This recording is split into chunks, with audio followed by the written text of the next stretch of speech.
चलिए, आज हम सरदारगढ़िया में मौजूद हैं और आपको बता दें राजकीय उच्च माध्यमिक विद्यालय सरदारगढ़िया में, जहां पर प्रधानाचार्य वाकफीट संगोष्ठी चल रही है, जिसमें बहुत सारी बातें निकल के आ रही है कि हमें शिक्षा का कैसे और ज़्यादा उत्थान करना है।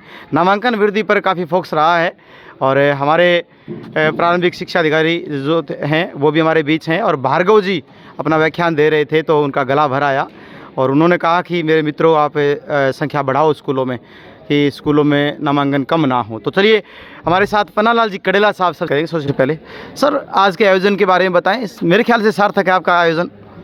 बिल्कुल सार्थक है। वाकफीट संगोष्ठी जो हमारे संस्था प्रधानों की होती है जी, उसमें विभिन्न जो शिक्षा के मुद्दे हैं, प्रॉब्लम्स हैं, इश्यूज हैं, उस पर व्यापक चर्चा होती है और उसका कोई समाधान ढूंढने की पूरी प्रयास होता है। अभी हमारा नया सेशन 1 अप्रैल से शुरू हो रहा है और इस सेशन में हमारा जो लक्ष्य है कि ज़िले का जो नामांकन है वो निश्चित रूप से इस बार बढ़ना चाहिए। जो सेशन है उसको भी 1 अप्रैल से शुरू किया जा रहा है, तो निश्चित रूप से ये नामांकन बढ़ेगा। और प्रवेश उत्सव को हम एक महाअभियान के रूप में ले रहे हैं। घर घर, डोर टू डोर जाकर हर बच्चे का सर्वे कर रहे हैं और डिजिटली सर्वे कर रहे हैं। उस शिक्षक ऐप के माध्यम से सर्वे कर रहे हैं और बच्चे चिन्हित करके उनको शिक्षा की मुख्य धारा में जोड़ने का पूरा प्रयास कर रहे हैं। उम्मीद है इस बार हर एक ब्लॉक का जो नामांकन है उसमें अभिवृद्धि होगी और राज्य सरकार के जो निर्धारित लक्ष्य हैं उस लक्ष्य के अनुरूप वृद्धि होगी। सर, एक जो आरटीई के जो कार्य बच्चे होते हैं उनको कई सारे वो डॉक्यूमेंट्स लिए हैं, वो लूज हो जाते हैं, उसके बाद उनकी क्या क्या प्रक्रिया रहती है, थोड़ा बताएंगे।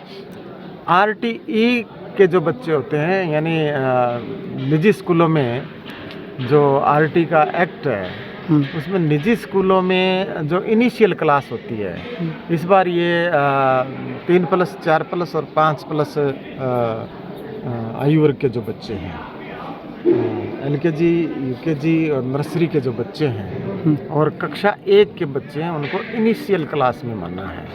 और उनके जो 25% बच्चे हैं वो निःशुल्क किसी भी प्रतिष्ठित निजी विद्यालय में वो प्रवेश लेने के हकदार होते हैं, उनका राइट होता है जी। तो ये प्रक्रिया पूरी हो गई है। बच्चों के कोई दस्तावेज संबंधी अगर कोई समस्या आ रही है तो वो वेरिफिकेशन सीबीओ लेवल पर होता है और सीबीओ लेवल पर जो वेरिफिकेशन होता है उसमें अगर डॉक्यूमेंट्री कोई कमी है तो वो डॉक्यूमेंट्री कमी के लिए बच्चा हो सकता है कैचमेंट एरिया से बाहर का हो या उसके कास्ट से संबंधित कुछ प्रॉब्लम हो या अन्य सर्टिफिकेट को लेकर कोई इश्यूज हो, तो उसको पात्र अपात्र करने का जो काम है वेरिफिकेशन के आधार पर सीबीओ लेवल पर ये काम किया जाता है। सर, कि बच्चे चूक जाते हैं तो उनको समय अवधि थोड़ा और दे दिया जाए ताकि वो अपने डॉक्यूमेंट्स पूरे कर लें। नहीं, वो पूरा टाइम फ्रेम होता है, उस टाइम फ्रेम में ही बच्चे को आवेदन करना होता है। ठीक है सर। टाइम फ्रेम के बाद अगर कोई आवेदन करता है तो निश्चित रूप से वो फिर पात्र नहीं रहता। बिल्कुल, थैंक यू सर।